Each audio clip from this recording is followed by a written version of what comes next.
अगर किसी का सपना आसमान छूने का है और दिल में देश की सेवा करने का जज्बा है तो ये जानकारी बिल्कुल भी मिस नहीं करनी चाहिए। चलिए भारतीय वायुसेना के अग्निवीर वायु इनटेक 2027 की हर एक डिटेल को बारीकी से समझते हैं। तो चलिए सीधे मुद्दे पर आते हैं और 2027 के अग्निवीर वायु भर्ती कार्यक्रम पर करीब से नजर डालते हैं। देखते हैं कि ये किसी के सपनों को पंख कैसे लगा सकता है। देखिए, ये कोई आम नौकरी नहीं है, बल्कि देश की सेवा करने का एक सुनहरा मौका है। अग्निवीर वायु के तौर पर पूरे 4 साल तक भारतीय वायुसेना का हिस्सा बनने का गौरव मिल सकता है।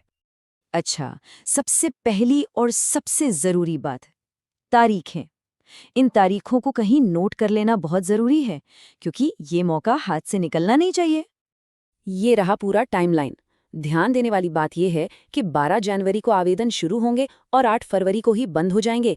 मतलब अप्लाई करने के लिए बहुत लंबा वक्त नहीं है, इसलिए तैयारी अभी से शुरू करनी होगी। फिर मार्च के आखिर में एग्जाम होंगे। अब सबसे बड़ा सवाल ये है कि इस शानदार अवसर के लिए कौन कौन योग्य है। चलिए एलिजिबिलिटी की शर्तों पर एक नजर डालते हैं। तो सबसे पहले बात आती है उम्र की। एज होनी चाहिए 17.5 से 21 साल के बीच। मतलब अगर किसी का जन्म 1 जनवरी 2006 और 1 जुलाई 2009 के बीच हुआ है, जिसमें ये दोनों तारीखें भी शामिल हैं, तो समझ लीजिए कि पहला पड़ाव पार हो गया। उम्र के बाद आती है पढ़ाई, यानी एजुकेशनल क्वालिफिकेशन। यहाँ 2 रास्ते हैं, एक साइंस सब्जेक्ट्स वालों के लिए और दूसरा बाकी सब्जेक्ट्स वालों के लिए। दोनों के लिए अलग अलग शर्तें हैं, तो देख सकते हैं कि कौन सी कैटेगरी में फिट बैठते हैं। और हाँ, सिर्फ दिमागी तौर पर ही नहीं, बल्कि फिजिकली भी एकदम फिट होना होगा।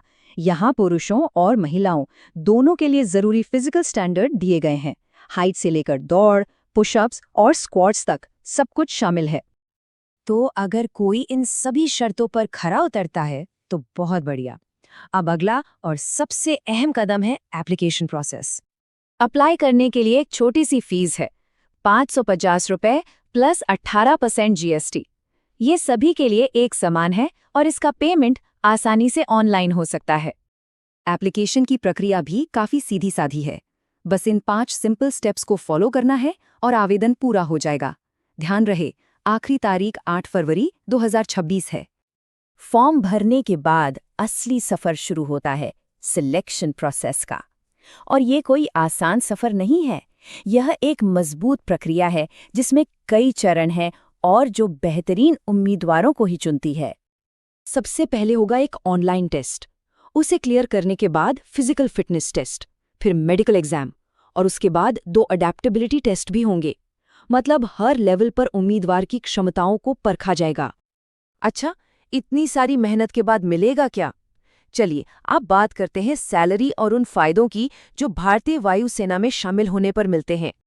यहाँ देखा जा सकता है कि 4 सालों के दौरान सैलरी कैसे बढ़ेगी। हर महीने एक अच्छा पैकेज है, जिसमें से कुछ हिस्सा भविष्य के लिए कॉर्पस फंड में जमा होगा और बाकी इन हैंड मिलेगा। और सबसे बड़ी बात, 4 साल की सर्विस पूरी करने पर एक मुश्त सेवानिधि पैकेज मिलेगा, और वो भी 10,04,000 रुपए का। ये एक बहुत बड़ी रकम है जो भविष्य के सपनों को उड़ान देने में मदद करेगी। जैसा कि कहते हैं, आसमान की ओर यात्रा बस एक कदम से ही शुरू होती है। ये सारी जानकारी वही पहला कदम उठाने के लिए एक पूरा रोड मैप देती है। तो सवाल यही है, क्या आसमान बुला रहा है? अगर किसी के अंदर देश की सेवा का जज्बा है और वो अनुशासन और विकास से भरी जिंदगी जीना चाहता है, तो ये मौका उसी के लिए है। हमारे चैनल को सपोर्ट करने और वीडियो के अंत तक बने रहने के लिए आपका बहुत बहुत धन्यवाद।